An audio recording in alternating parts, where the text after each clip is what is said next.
Hey, this video is occasioned by my viewing video done by 5 Point Baptist entitled Answers to Stupid Objections number 5.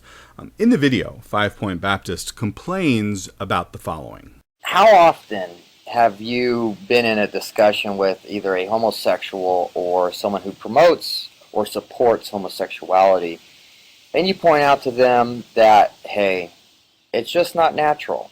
And they tend to respond, well, they can respond a number of ways, but one of the ways that they respond is, well, there are animals that participate in homosexual behavior. He goes on to say that merely because animals do X does not mean that X is a good thing for people to do. He notes that some animals eat their own feces, but human beings are nevertheless unlikely to say that's a good thing. So, in a nutshell, it seems he believes people who point to homosexual activity among animals in response to the assertion that homosexuality is unnatural are being inconsistent. As interesting as that may or may not be, I've never been one to look to animals for counsel on sexual ethics or most other things for that matter. I was struck by the assertion that homosexuality is unnatural. Of course, it's not the first time I've heard the assertion, but it seemed high time to ask, what exactly does it mean to say that homosexuality is unnatural? I can think of at least 3 possible answers to this question. There might be a fourth that combines some or all of the 3.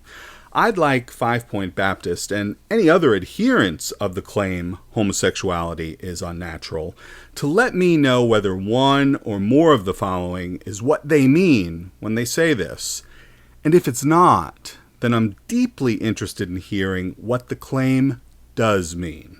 Before I get to the 3 possible answers, let me say I'm sure of what this claim does not mean. It does not mean that homosexuality does not occur or exist in nature. Clearly, it does. Among humankind, a fairly stable percentage of the population, regardless of societal, cultural, and various other factors, is homosexual, and, as far as we can tell, this has always been the case. Homosexual behavior occurs among non-human animals too, so homosexuality is in nature, and therefore not unnatural in that sense.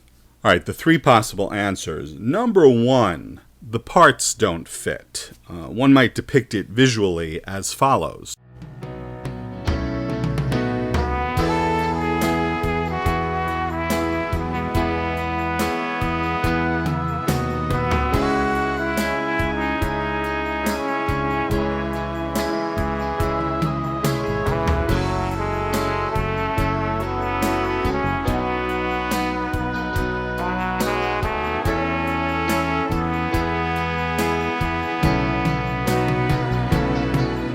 Is that what you mean when you say homosexuality is unnatural?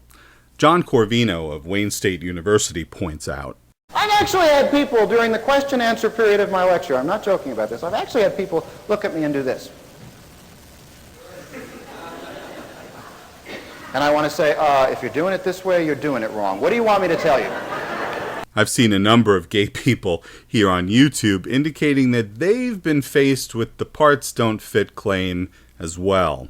In Professor Corvino's lecture, he assures his audience, as a gay man, that the parts do fit. And I'm sure I speak for most, if not all, of my fellow homosexuals when I say, Professor Corvino is correct.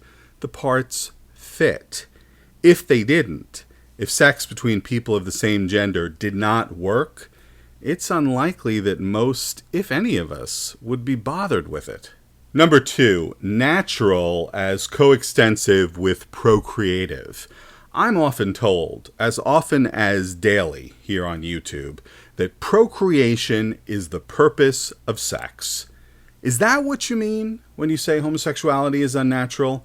That it's not procreative? If that is what you mean, you should think about this a whole lot more.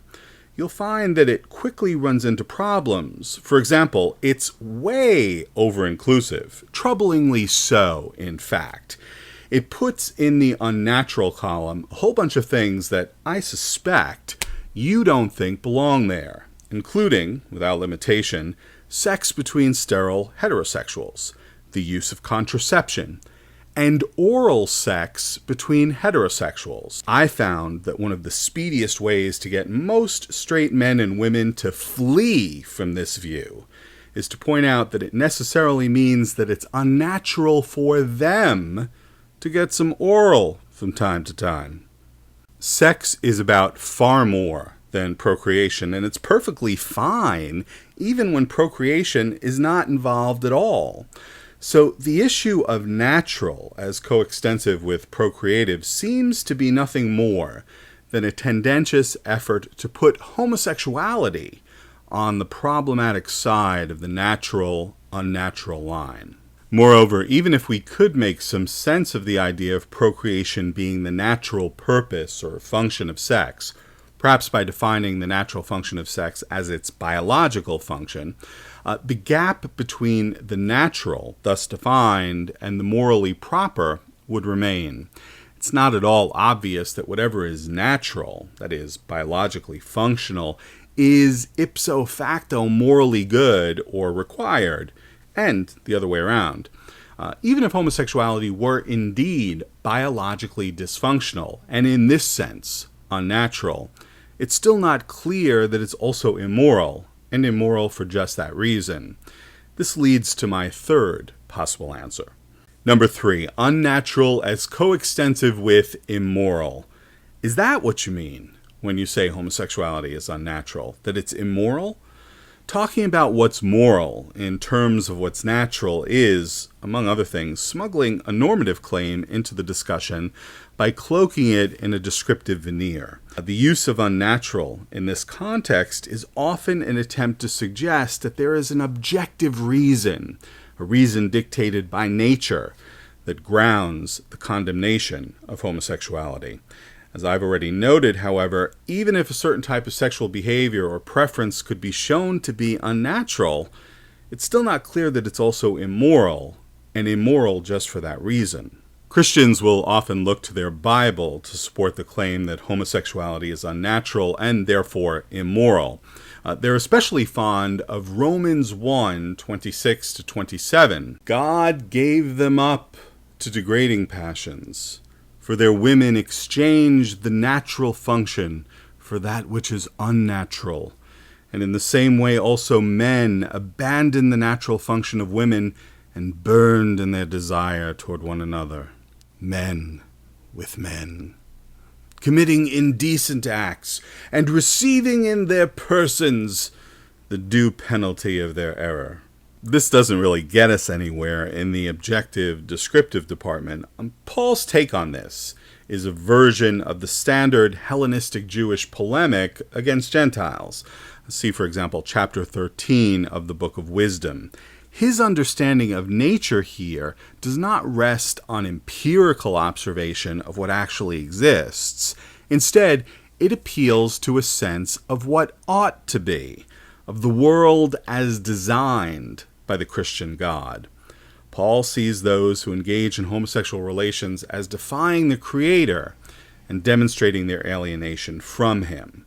Now, if that's what you mean to say, that according to your holy book, homosexuality is sinful and symptomatic of alienation from your God, well, that's none of my concern. But if you mean something else when you assert that homosexuality is unnatural, something actually pertaining to nature, then you've arrived in the realm where all of us real people live, and it is my concern. So what exactly does it mean to say homosexuality is unnatural? One of the above, a mixture, none? Please explain. Thanks a lot.